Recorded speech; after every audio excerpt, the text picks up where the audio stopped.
sore. Iya, Assalamualaikum. Waalaikumsalam. Dengan siapa di mana? Dengan Subandi dari Bagandan. Subandi dari Bagandan. Monggo silakan. Iya. Pertanyaan, Mbak. Iya, pertanyaannya monggo silakan. Bagaimana ilmu di dunia dan bagaimana kalau bisa di akhirat? Maksudnya? Bagaimana ilmu yang menuju di akhirat? Bagaimana ilmu dunia yang akhirnya akan menuju ke akhirat gitu? Iya. Oke, paham. Contohnya. Contohnya apa misalnya katanya? Halo? Bekerja nih. Oh, dalam pekerjaan begitu ya? Oke. Iya, Panda paham. Supandi ada lagi? Oke, terima kasih untuk Supandi. Ini Pak Kiai, barangkali begini katanya, ada ilmu yang di dunia itu seperti yang dijelaskan oleh Pak Kiai Rasad barusan, bahwa ilmu di dunia itu bisa menjadi ilmu akhirat nantinya. Nah, misalnya seperti apa nantinya ilmu yang nantinya tidak hanya didapat di dunia, tapi menuju untuk ilmu akhirat? Saya tidak begitu paham ya Pak Kiai. Saya tidak paham terus terang. Mungkin yang seperti tadi itu dalam pekerjaan, misalnya pekerjaan niatnya bekerja untuk mencari uang kata Pak Kiai, tapi kan niatnya untuk memberi nafkah keluarga, untuk supaya nanti dia menjadi orang yang pandai dalam beragama misalnya, lain itu kan menuju ke akhirat. Nah, ini bagaimana katanya Pak Kiai? Yang apanya yang ditanyakan? Saya nggak ngerti dengan pertanyaan. Iya, ini juga sedikit rancu tadi, juga nggak bisa jelasin juga si Supandi nanti. Bagaimana ilmu di akhirat katanya, di dunia? Begini saja. Jadi ilmu yang apa namanya? Kalau dalam disiplin agama, ilmu yang disuruh cari oleh Nabi itu adalah ilmu yang bermanfaat. Ilmu yang bermanfaat di situ. Kenapa dikatakan begitu? Itu tadi talabul ilmi fardhatun ala kulli muslimin. Mencari ilmu itu wajib untuk semua orang Islam, untuk orang muslim. Di situ adalah ilmunya ilmu agama. Yang dimaksud di situ adalah ilmu agama. Kenapa? Karena muslim diwajibkan untuk melaksanakan agamanya. Iya kan? Jadi kita dalam pelaksanaan agama itu kita harus tahu ilmunya. Jadi wajib kita wajib melaksanakan agama kan? Kita wajib melaksanakan agama, iya kan? Kan begitu kan? Dan kalau kebijakan kita melaksanakan agama itu kita harus tahu ilmunya. Betul. Betul. Jadi mungkin itu yang dimaksud ya. Ya, jadi kita yang diperintah oleh Nabi untuk dicari itu ilmu yang bermanfaat. Ilmu yang bermanfaat ilmu yang bermanfaat itu tadi ilmu yang akan kita pakai sehari-hari. Jadi seperti sholat, dia seperti juga mengatur diri kita agar tidak sombong, agar tidak. Wah, sulit sekali itu, kan makanya. Jadi sangat-sangat ilmu yang harus kita pelajari sebenarnya banyak sekali. Terus kita ini lebih terus terang saja, lebih mementingkan kepada ilmu-ilmu yang sifatnya hanya keduniaan saja. Padahal kadang-kadang ilmu yang bersifat keduniaan itu mamanya taruhlah itu kadang-kadang tidak harus dicari ilmunya, kita cukup langsung praktek saja. Taruhlah mamanya sekarang seorang bengkel sepeda motor dengan lulusan mamanya STM teknik, SMK teknik mamanya, pandai mana dia memperbaiki sepeda motor?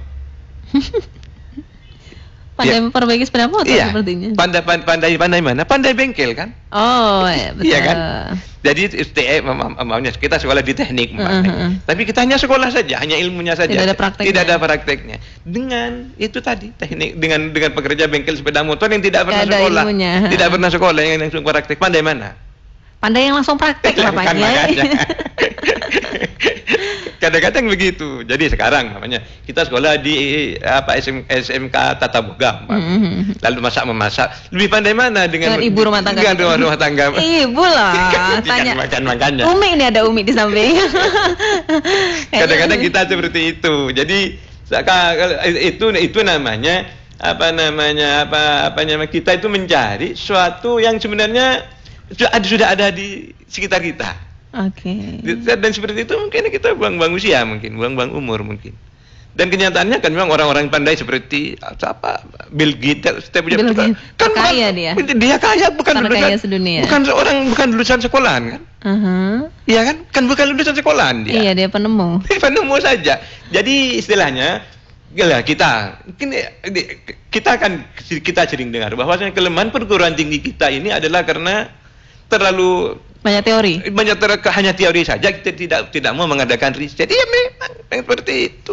Memang ilmu dunia ini lebih banyak mementingkan riset daripada praktek, daripada teorinya, daripada berteori. Betul, kalau kita hanya pandai berteori, kita nanti akan menjadikan kita ini mencari lapangan kerja, bukan menciptakan lapangan kerja. Yang kita harapkan adalah menciptakan menciptakan lapangan kerja kan. Oke. Halo, selamat sore.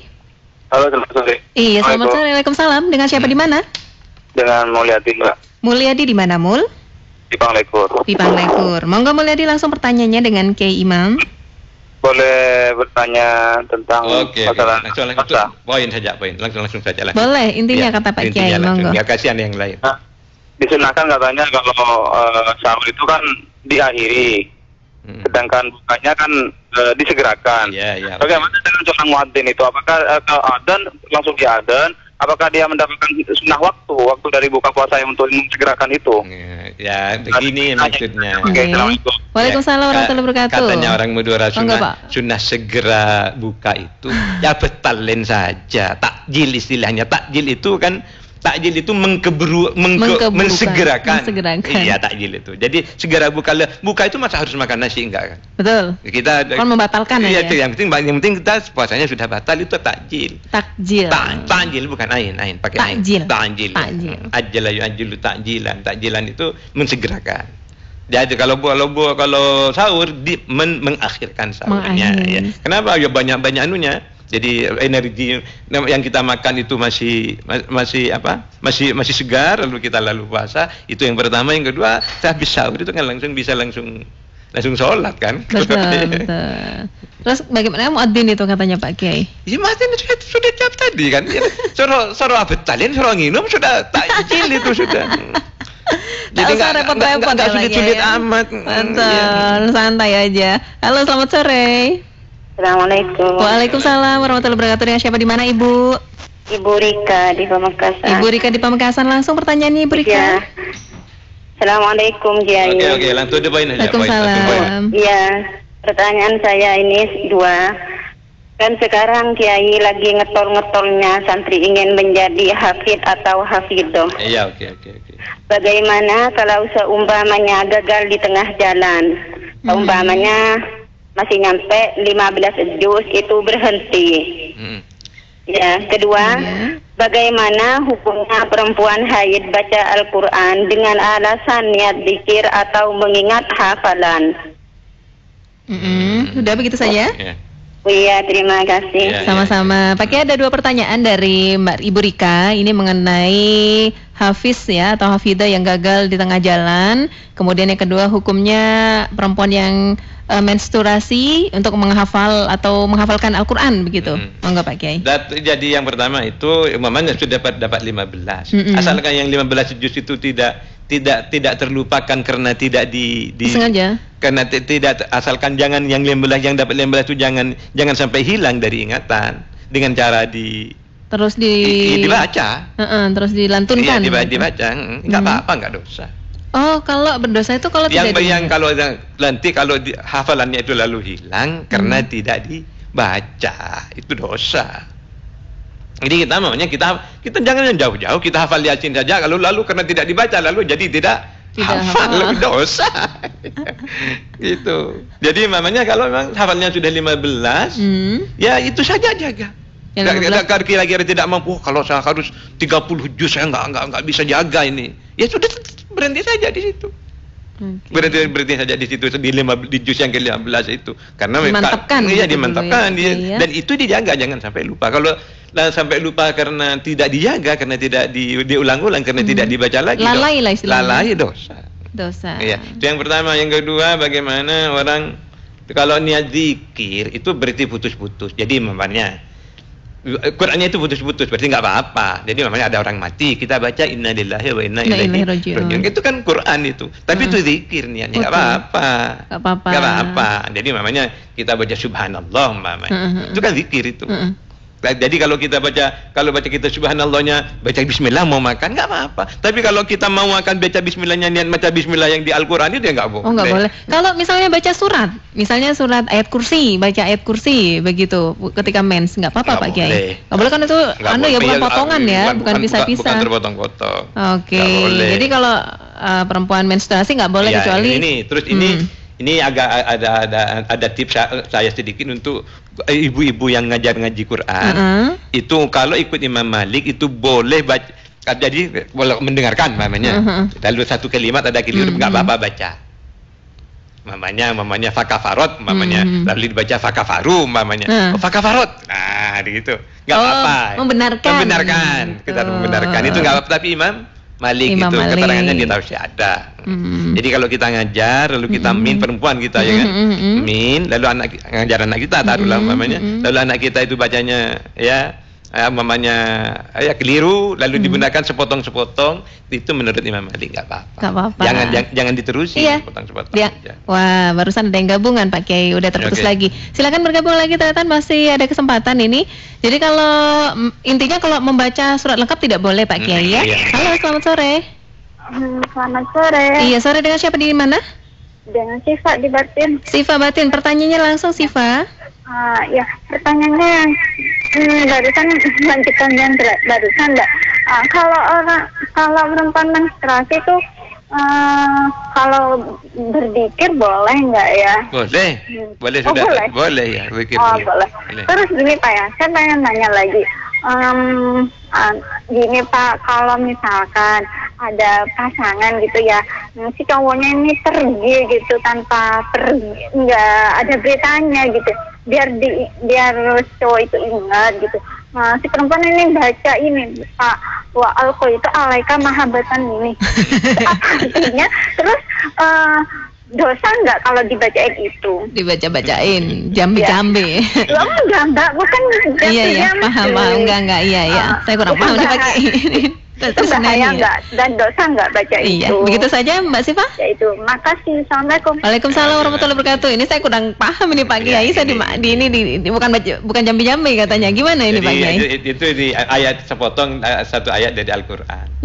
Di situ alqa itu alaika mahabbatan minni, dan aku timbulkan rasa kasih sayang Fir'aun kepada kamu Musa. Waktu Musa itu Nabi masih kecil. Dan itu oleh orang-orang sekarang itu dibuat jampi-jampi untuk pengasihan gitu.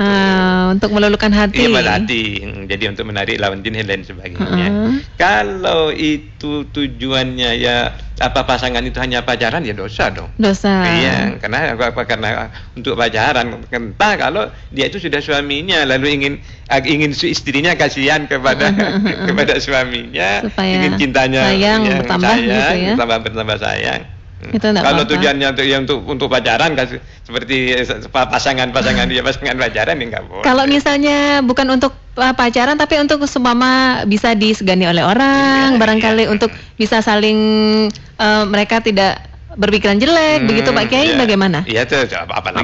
Pokoknya yang positif ya Pak Kiai ya. Dosa nggak katanya tadi kalau itu hanya untuk pacar?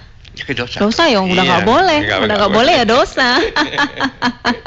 Wah, seru sekali nih Pak Kiai. Tapi di break dulu sebentar Pak Kiai ya, karena setelah satu ini kita kembali lagi dengan ada penelpon lagi, diangkat aja kasihan ya Pak Kiai ya. Halo, selamat sore. Sore, assalamualaikum. Waalaikumsalam. Dengan siapa di mana? Muksin Hayal Potoan. Iya, Muksin. Oh, yang tadi Potoan.